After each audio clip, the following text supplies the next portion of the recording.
what they do is run to the next. No. To get a better perspective, let's go back and figure out why do I think that? And visualize positive things so that I can get a positive result. Men are under the illusion that if you suppress it, it goes away. This is HisSide. No, let him talk. This is HisSide, and I'm your host, Jeff. I'm here with Hashim LaFond from ABC's The Parent Test. How you doing? We're celebrating Mother's Day on this episode, and I wanted to have you on because you have bravely created 7 children with your wife, Janetta. Can you tell me, was that planned, or was it, how do we get to 7? Okay. Well, me and my wife were high school sweethearts. Oh. So we were together since we were 15 years old. And so it's a real love story. Yeah. So I remember writing down the names of our kids down.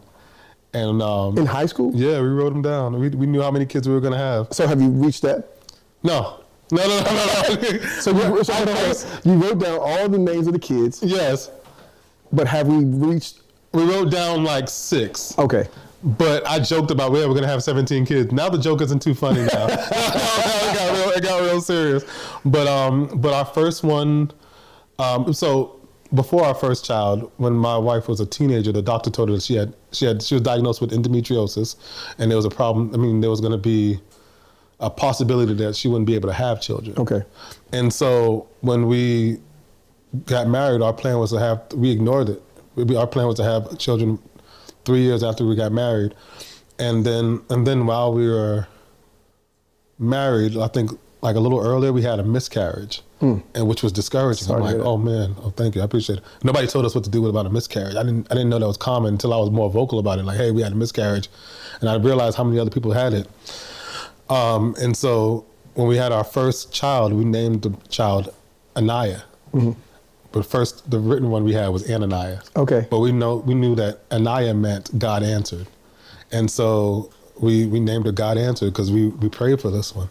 And then we had a second one. How far in between? They're all 17 months apart. Like almost to the the month? Yeah. So that means like around the 8th month, she started looking real like I just gotta put something in her, Jeff. I can't be walking around looking like that. Like, wait a minute. So every like around 8 months, I'm like, you know what? You won't do it. Yeah.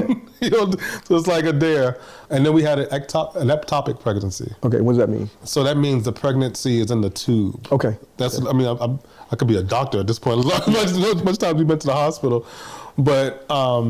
And so that's when, before I had our son, that was basically like a miscarriage. So you had a daughter first? Yeah, 2 daughters. 2 daughters, okay. And then before my son, we had a miscarriage. Okay. And then we had 2 boys afterwards. And then we have 2 girls afterwards. So it's 4 girls, 2 boys. We have 1 on the way. The 7th one is cooking right now. So there's actually power in writing this. So you imagined it, conceived it. Yeah. Wrote it down. No, I mean, I conceived it later. Okay. That was the bedroom part. No, okay. Right, okay. Gotcha. But okay, let me rephrase. I'm messing with you. No, I know. Let me rephrase. So you guys meet in high school. Like fall in love. Yeah. And you know this is the one. Let me tell you, before that, I wrote it down before we met.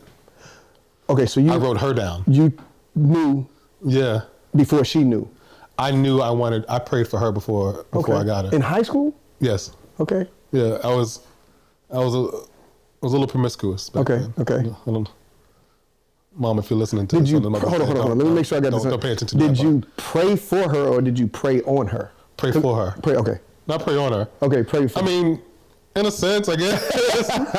But I prayed for her. I wrote it down. I wrote it down on paper. I said, I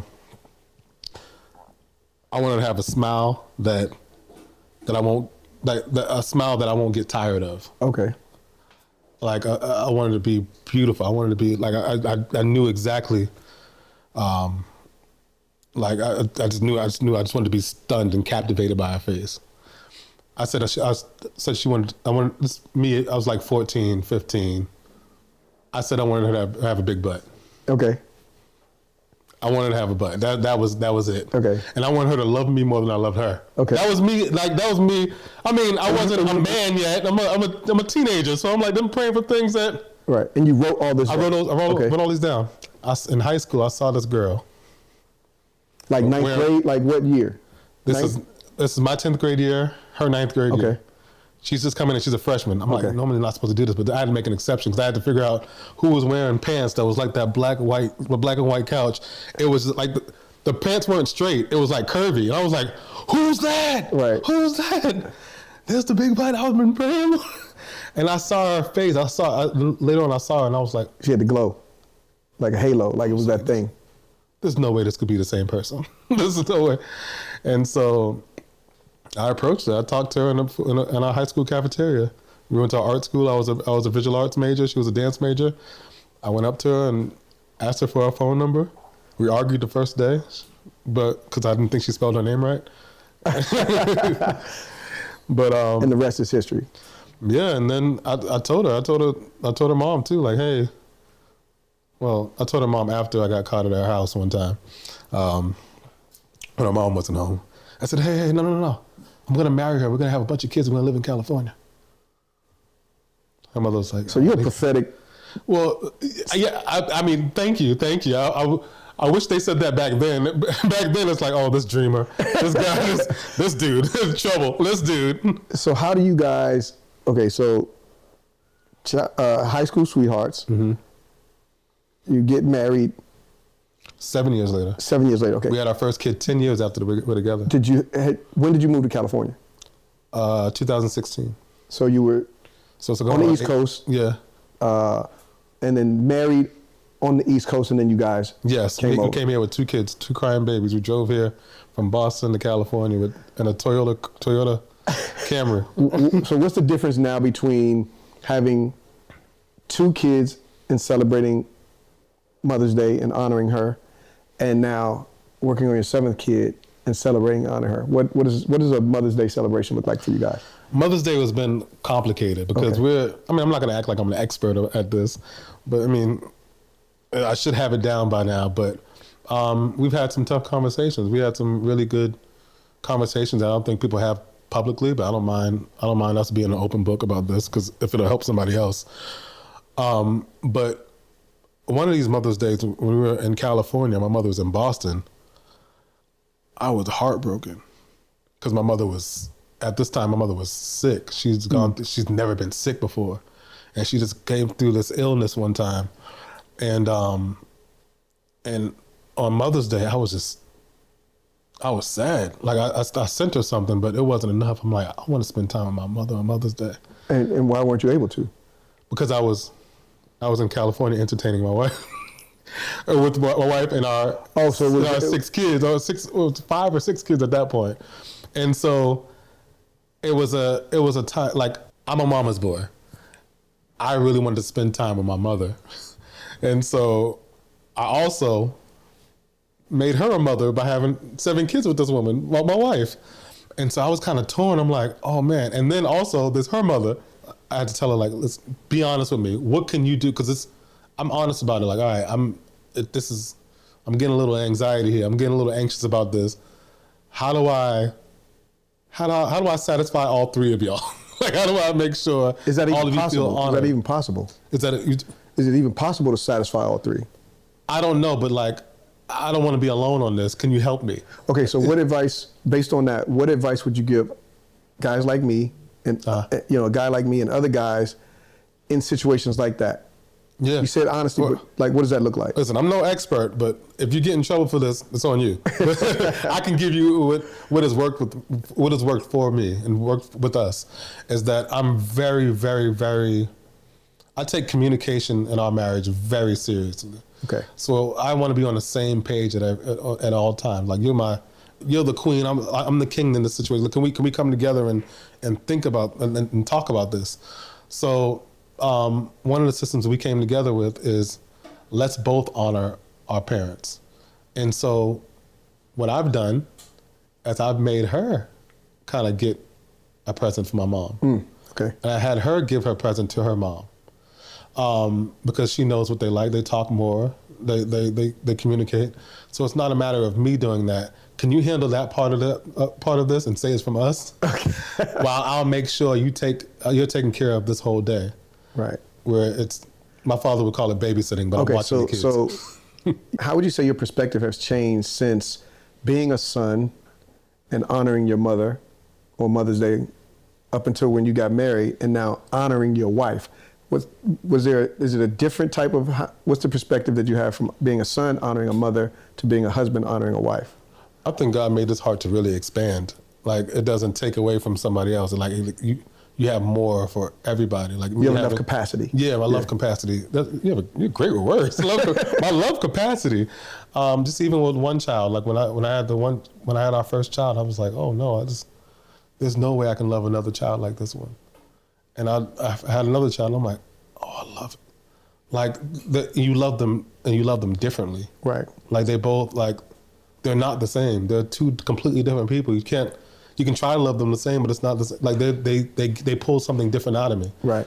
And you get more of them, like, oh my God, I can love all 7 of these kids. Like, I can do this. But your heart expands. So my heart has expanded. Like, I can honor my mother.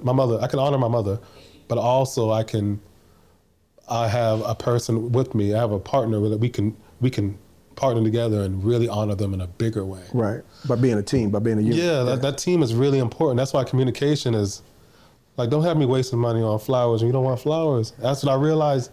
That's a very good point, because a lot of men, including myself, sometimes don't express ourselves the best way. Yeah. You know, there's communication, and then we always talk about effective communication. Being able to communicate effectively to not just do what I want to do for Mother's Day, but what she wants done for Mother's Day. Right. Because at the end of the night, I want it to be a good night. You want to win? Yeah, I want it to be a good night. I want to make sure, did you get everything you wanted before this night is over? Did all the boxes get checked? Yeah. Before we go to this next day, before midnight strikes, because midnight, I'm taking a break. Like, the next day, I disappear. I do something, because it was exhausting that first day. Mother's Day is exhausting. Right. I'll admit it. I'll be the first to admit it. Mother's Day is exhausting, especially if you're a son, you're a father, and you have a mother-in-law. If you have all these mothers in your life that you want to celebrate, because you can give, but I don't want that gift. I don't want it to be exhausting. I want giving to be fulfilling. I want it to be. Right. I want it to be a joy. I want it to be a pleasure. You have a heart to give, and you want it to be received genuinely. Yeah. Right. Not as if, like we said earlier, an obligation. It's not obligated. You're not obligated to do this, but you want to do it because of whatever those reasons are. Exactly. Right. Exactly. It's not an obligation. So that when it becomes an obligation, it's not. I mean, the Lord loves a cheerful giver. Right. So is there multiple celebrations? Like, is there you and the kids celebrating with her, and then you alone celebrating with her? Like, I try to be with 7 kids. I try to be alone with her as much as possible. Right. Because the kids, I'm like, all right. Because what I'd rather do, I'd rather lead by example with my mother. Okay. Of honoring her and celebrating her, because I want them to see it too. I had to explain to them, like, hey, we don't want a macaroni necklace. We don't want you to make something.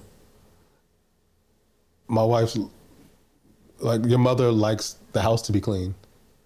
Clean her house. Make sure the dishes are washed. Make sure the kitchen is clean. Make sure your room is cleaned. So you want them to serve her. Right. Because she serves all. Yeah. Because I think, I mean, her main love language has been time, but when you become a mother of 7, it's, after a while, it's like, I need some what help. Can you do for me? Yeah, well, I need some, take some of this weight off me, yeah. Yeah, like, kids, don't be a burden today. Today's the day, that's the day for your mother. That's the day to celebrate your mom. And so I try to encourage them, don't make them anything, because you're gonna make a mess. You're gonna be, right. We're gonna have to clean up markers and paints. Yeah, like, nobody wants now, yeah. But that's the transparent conversation we have to have. We can't, I don't wanna fake, like, even on Father's Day, I don't want to fake like I like your gift. I asked you for something specific. What do you want for Father's Day? Keep your room clean. Do this. Do because that, pay it forward. Do so, like, don't do something. Don't feel like you're gonna Don't do something that's gonna make you have to work or spend money for what they did on your day. You know what I'm saying? Yeah. You know what I'm saying? That's The same That's what's sentiment been that you working. carry into Mother's Day for the kids. Yeah. we're still trying to figure it out. Maybe I'm wrong. Maybe I'm wrong. But I'm only human. This is the only way I know how to communicate it to you. And with that, do the kids, I know they all have different personalities. They may have some similarities, but they all have different personalities. Do they come to you and say, "Hey, Dad, what should I do for Mother's Day?" Like, do they ask you, or you've already trained them and they're on their own? If they can't come up with an idea, I'll let them team up with me. Okay. And I'll say, "Hey, go find out what your mom wants for Mother's Day." And I'm like, "So what did she say?" She said, "I want a clean house. I want this." But I'll get them involved. Of course, they want to make something, but that's really for them. How would you say over the years that the spirit of Mother's Day, how do you really keep it alive? Is it? Do you prepare well in advance, or are you a last minute? Oh, I'm extremely last minute. I'm so last minute. That's why we have to start the conversation early, because I'm like, I know, like, if I'm not trying to oversleep, I'll leave the house to go get something. Go get something early. So what advice would you give guys that are preparing to get married, or newly married, or even been married a long time, to be able to get the most out of celebrating and honoring mothers on Mother's Day? What advice would you give? Oh man, if you were trusting me to give you some advice, I would say really communicate with the person that you love. Really talk to them. Communicate, because there's so many distractions. Right. There's so many commercials. There's so many ads. There's so many people trying to sell you something to give to your loved ones. But really ask them, because they'll really appreciate it, and I think it'll be very rewarding once you know what they want, and then there's that time for creativity of like, how can I present this in a very special way that they'll love? Because I think with all this consumerism going on, everybody's tired of faking it. Oh, nice. You shouldn't have. Like, you really shouldn't have. Yeah, you really. But because that's a day wasted. Right. And sometimes people will get you something that they wanted to give you, but they don't have you in mind. But if they know you, like we've all had that. I pray that everybody had that one chance to get that special, thoughtful gift. Because once you give that gift, and then you like, there's been gifts that I was in tears, because I'm like, wow. The thought and effort that they put into. Like, yeah, you really knew what I wanted. Like, wow, I think that's what we should strive for, of like, show your mom, show your wife, show your spouse, show whoever that you really cared, you really paid attention to them, and you brought them something that they value, that's something that really meant something to them. Because it might not cost money, and you could have saved a lot of money. That's an amazing note to end on. You said, pay attention, communicate, and put your heart into the gift. You said it better, so yeah. I said that, yeah. Yeah, I don't think anything else needs to be said. That's basically what I meant. Jay, you're smooth, man. You got this all down back. You know how to do this. Nah, I got it from you. You said it. No. I just processed it. Yeah. And put it in 3 little simple format that everybody could easily digest. Teamwork makes the dream work. Well, guys, I want to thank you for joining us, and stay strong.